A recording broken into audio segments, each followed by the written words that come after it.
Hello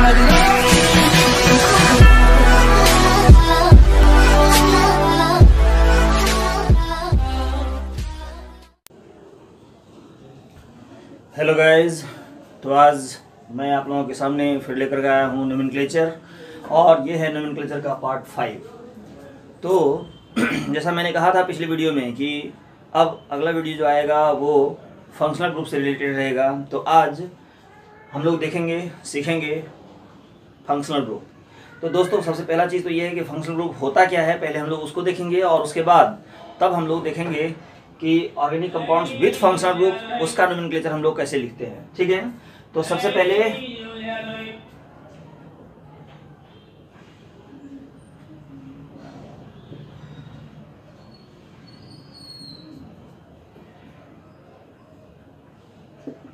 functional group होता क्या है। फंक्शनल ग्रुप तो ये देखो, जैसे कि अगर यहाँ पर लिखा हुआ है राम राम राम इस तरह से अगर लिखा हुआ है राम, और इसमें अगर आपको पूछ दे कि बताइए ये राम किस कास्ट का है, ये राम किस कास्ट का है, ये राम किस कास्ट का, तो कुछ पता चलेगा?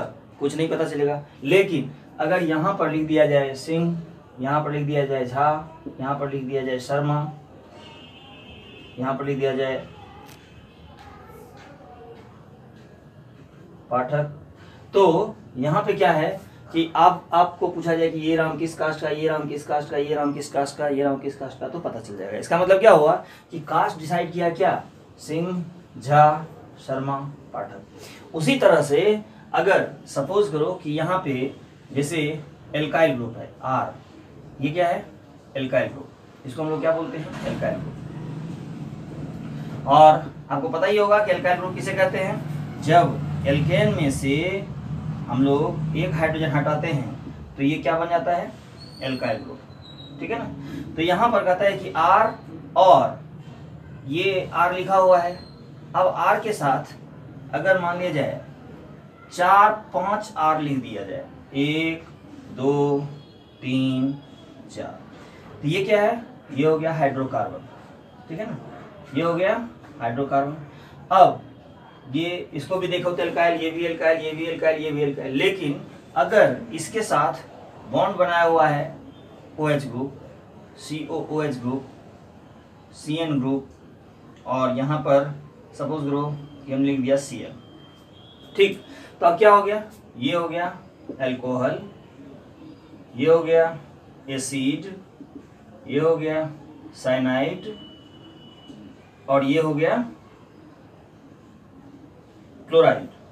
ठीक है, तो यहां से क्या देख रहे हो कि ये आर लगा हुआ था, तो इसके स्पेसीज के बारे में, इसके क्लास के बारे में कुछ पता नहीं चल रहा था। लेकिन जब OH, COOH, CN, Cl ये लग गया, तो यहाँ से हमको पता चल गया कि ये किस क्लास से बिलोंग करता है, ये किस क्लास से बिलोंग करता है, ये किस क्लास से बिलोंग करता है, ये किस क्लास से बिलोंग करता है।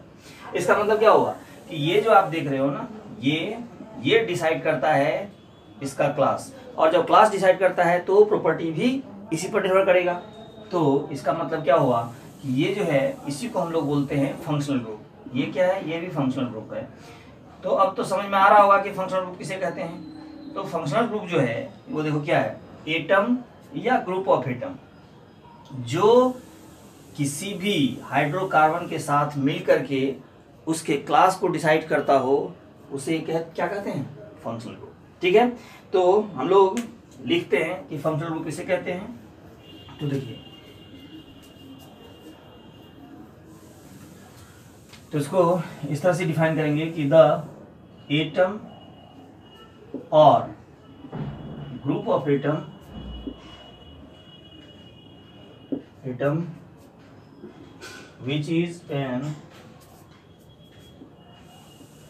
which is when attached to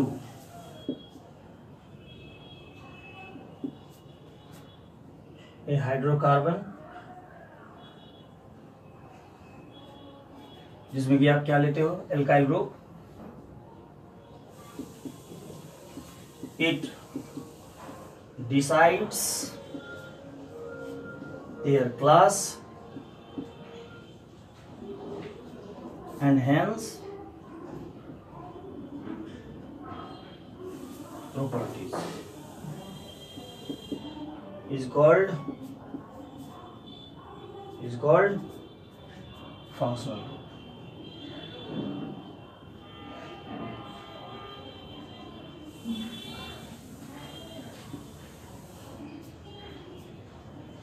is called functional group. ठीक है, यानी कि फंक्शनल ग्रुप को इस तरह से हम लोग समझेंगे कि द एटम और group of atom which is when attached to a hydrocarbon it decides their class and hence properties is called functional group। यानी कि अगर कोई एटम या ग्रुप किसी हाइड्रोकार्बन के साथ अटैच होकर उसके क्लास को डिसाइड करे, उसके प्रॉपर्टी को डिसाइड करे, तो उस एटम या ग्रुप ऑफ एटम को हम लोग क्या कहते हैं? Functional group. ठीक है, तो यहाँ पर जैसे हम लोग लिखते हैं फंक्शनल ग्रुप और उसका नाम। पहले तो ये जानना जरूरी है कि फंक्शनल ग्रुप होता है और उसका नाम। जैसे सबसे पहले हम लोग लिखते हैं COOH, जिसको क्या बोलते हैं? Carboxylic acid.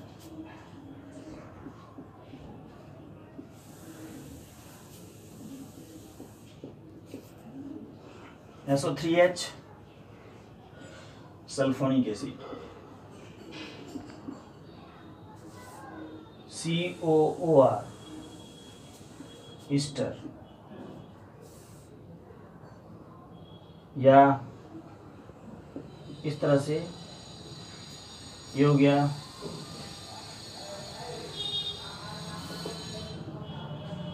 एनहाइड्राइड।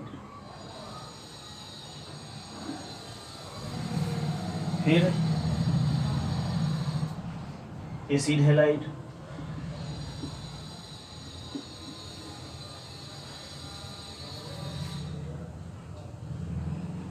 CONS2, ये हो गया एमाइड। फिर साइनाइड,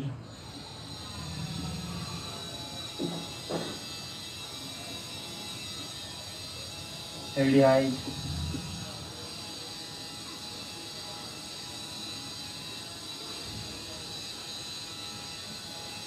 कीटोन,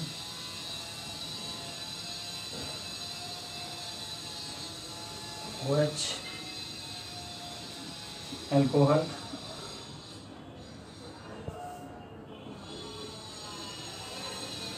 ईथर,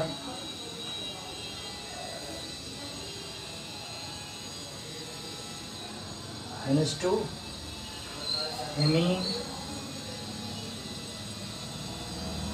ठीक है, फिर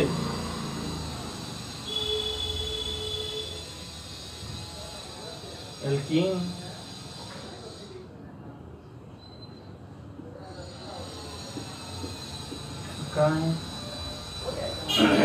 एल्काइन,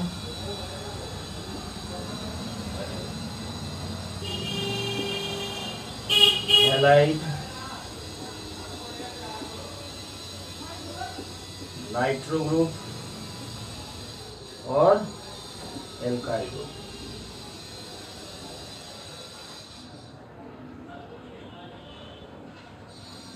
ठीक है, तो ये सारा का सारा क्या है?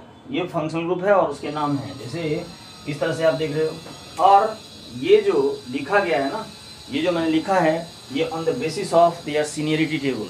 यानी कि ये ग्रुप जो है, ये इसको हम लोग बोलते हैं सीनियर मोस्ट ग्रुप, और ये जो आप देख रहे हो ना, ये हो गया जूनियर मोस्ट। तो यहाँ से एक पंथ दो काज जो कहता है लोग, यही है कि सीनियरिटी टेबल के साथ साथ हम लोग फंक्शनल ग्रुप को देख लिए कि कौन फंक्शनल ग्रुप क्या कहलाता है। ठीक है ना, और सीनियरिटी टेबल है जैसे कि क्या होता है कि जब दो फंक्शनल ग्रुप आएगा तो उसमें किस फंक्शनल ग्रुप के आधार पर उस कंपाउंड का नाम होगा, ये डिसाइड होगा on the basis of seniority table. तो हम लोग जब दो फंक्शनल ग्रुप वाला नोमेनक्लेचर पढ़ेंगे तो वहाँ पर फिर से इसका जिक्र होगा, और फिर से बताऊंगा कि आपको याद है कि सीनियरिटी टेबल में ऊपर में क्या था, फिर उसके नीचे क्या था, उसके नीचे क्या था। ठीक है ना, तो ये सारे के सारे जो हैं वो क्या है? Functional group. तो आप देख रहे हो यहाँ पे COOH carboxylic acid, SO3H sulphonic acid, COOR Easter, CO2O anhydride, COX acid halide, CONS2 amide, CN cyanide, CHO aldehyde, CO ketone, OH alcohol, O ether, NH2 amine, फिर डबल बॉन्ड रहेगा तो एल्कीन, ट्रिपल बॉन्ड रहेगा alkyne, X रहेगा तो halide, NO2 रहेगा तो nitro group और R रहेगा तो एल्काइल ग्रुप। ठीक है, तो ये सारा का सारा क्या था, फंक्शनल ग्रुप। अब देखो जैसे यहाँ पर ये जो सजा हुआ है, तो इसके लिए हमने एक मेमोरी फार्मूला तैयार किया है सीनियरिटी टेबल के लिए, और यही चीज़ फिर रिकॉल होगा जब सीनियरिटी टेबल पढ़ेंगे लोग, जब पॉलीफंक्शनल ग्रुप वाला नोमेनक्लेचर हम लोग पढ़ेंगे तो वहाँ पर फिर से एक बार जिक्र करेंगे कि सीनियरिटी टेबल आपको याद है या नहीं। इसीलिए मैं अभी लिख चुका हूँ और आप सीनियरिटी टेबल को याद रखिएगा कि किसके बाद कौन सा आता है और उसको किस तरह से याद रखना है। हालांकि मेमोरी फार्मूला जो होता है थोड़ा सा यूनिक टाइप का होता है, उसको याद रखने में शुरू में दिक्कत होती है, लेकिन बाद में जो है वो मेमोरी फार्मूला याद रह जाता है और उसी के आधार पर फिर हम लोग फंक्शन को लिख पाएंगे। देखिए जैसे कि इसको हम जिस तरह से लिखते हैं उसी तरह से आपको भी याद रखना है। जैसे देखिए मेमोरी फार्मूला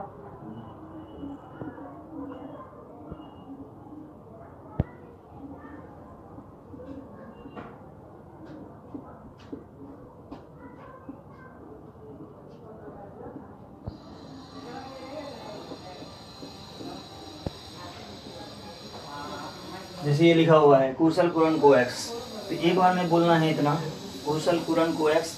जैसे देखो ये क्या हो गया, COOH, सल है तो ये हो गया सल्फोनिक एसिड।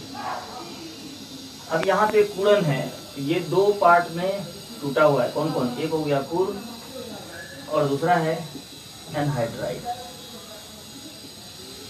फिर है कोएक्स यानी COX। ठीक है ना, तो देखिए यहाँ पे है ना सबसे ऊपर में को सल कुर अन कोएक्स, तो यहाँ तक तो याद हो गया। अब इसके बाद आता है CONH2,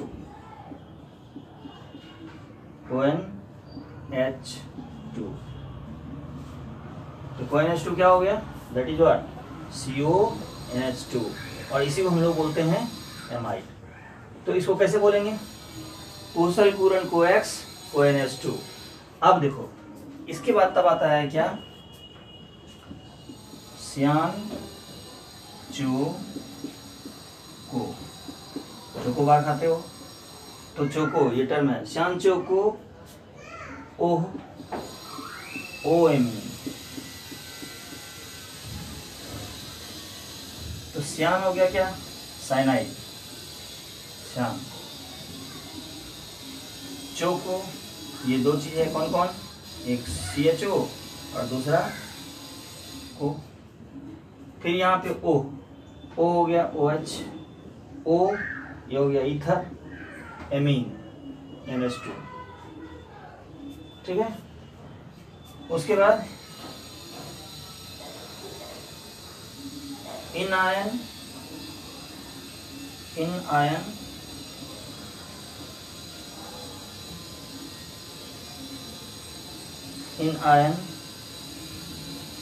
X नो 2R, तो इन हो गया क्या, ये डबल बॉन्ड, आयन क्या हो गया, X ये हो गया हैलाइड, NO2 और ये हो गया R एल्काइल। ठीक है, तो ये जो है ये सारा का सारा फंक्शनल ग्रुप को याद रखने का सूत्र है, और इसको इस तरह से हम लोग याद रखेंगे, तो इसी तरह से जैसे यहाँ पर है लिखा हुआ बोलना है, इसी तरह से कुशल कुरन कोएक्स CONH2, श्यांचो को OMe in ion X no 2R। तो यहाँ पर क्या होगा कि इतना ये जो लिखा हुआ है सीनियरिटी टेबल है, ये नहीं कि ये जो आप देख रहे हो ना ये है सीनियर मोस्ट, और ये जो है ये हो गया जूनियर मोस्ट।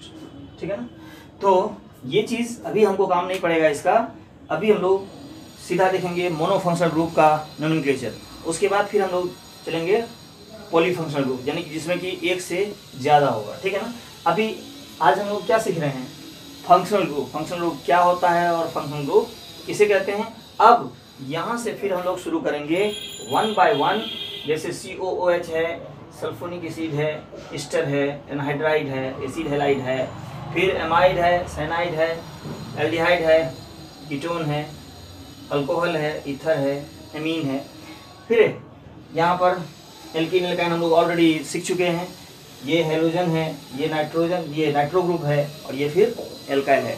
तो ये जो है आज का क्लास बस इतना ही, एक छोटा सा क्लास हुआ कि आज हम लोग क्या देखें कि फंक्शनल ग्रुप क्या होता है और फंक्शनल ग्रुप कितने होते हैं। वैसे बुक में जब देखोगे तो इससे भी ज़्यादा है। जैसे CN हो गया साइनाइड, उसी को पलट के लिखेंगे NC तो वो हो जाएगा आइसोसाइनाइड। ठीक है, तो जरूरी नहीं है कि उसको यहाँ पर लिखें, वो बस आपको समझना है कि जहाँ पे साइनाइड होगा, साइनाइड के जस्ट नीचे में आइसोसाइनाइड होगा। नाइट्रो है NO2, N टर्मिनल से जुड़ा हुआ है कोई ग्रुप, और अगला में नाइट्राइटो यानी कि उसमें क्या होता है कि O टर्मिनल से जुड़ा होता है। तो यहाँ पर ये चीज़ जो बेसिक चीज़ जो है, बेसिक चीज़ को हमको याद रखना है ताकि याद रखने में आसानी हो। छोटा सा चीज़ देगा तो याद आसानी से हो जाएगी। लेकिन जब हम लोग नोमेनक्लेचर सीखेंगे तो क्वेश्चन के थ्रू हम लोग ढेर सारे फंक्शनल ग्रुप के बारे में जानेंगे। लेकिन आपको याद होनी चाहिए कि बेसिक जो है, जिसको कहते हैं बेसिस, आधार, तो वो बस इतना ही फंक्शनल ग्रुप है जो कि बार बार यूज में आता है। तो आज के क्लास में हम लोगों ने क्या सीखा कि फंक्शनल ग्रुप क्या होता है और फंक्शनल ग्रुप कितने हैं, उसका क्या नाम है। अब अगले वीडियो में हम लोग देखेंगे कि organic compounds with monofunctional group, organic compounds with polyfunctional group, और वहाँ पर क्या करेंगे तो हम लोग पहले देखेंगे मोनोफंक्शनल ग्रुप वाले का नोमेनक्लेचर, और उसके फिर आगे जब हम लोग आगे बढ़ेंगे तो फिर 2 फंक्शनल ग्रुप, 3 फंक्शनल ग्रुप, इस तरह से देखेंगे। तो चलिए आज का क्लास इतना मैं शॉर्ट करता हूँ, और जस्ट नेक्स्ट वीडियो में आपका आएगा पार्ट 6, जिसमें कि हम लोग नोमेनक्लेचर सीखेंगे रूल के साथ, कंपाउंड्स विथ फंक्शनल ग्रुप। तो अगर आपको मेरा वीडियो पसंद आया हो तो आपको पता ही है कि मैं हर वीडियो में यही कहता हूँ कि प्लीज़ इसको लाइक करें, दोस्तों से शेयर करें, और अगर आपको मेरा वीडियो पसंद आता है तो प्लीज़ सब्सक्राइब करें ताकि मेरा नोटिफिकेशन आपको देन एंड देयर तुरंत मिले और आप वीडियो को देख सकें। बाय।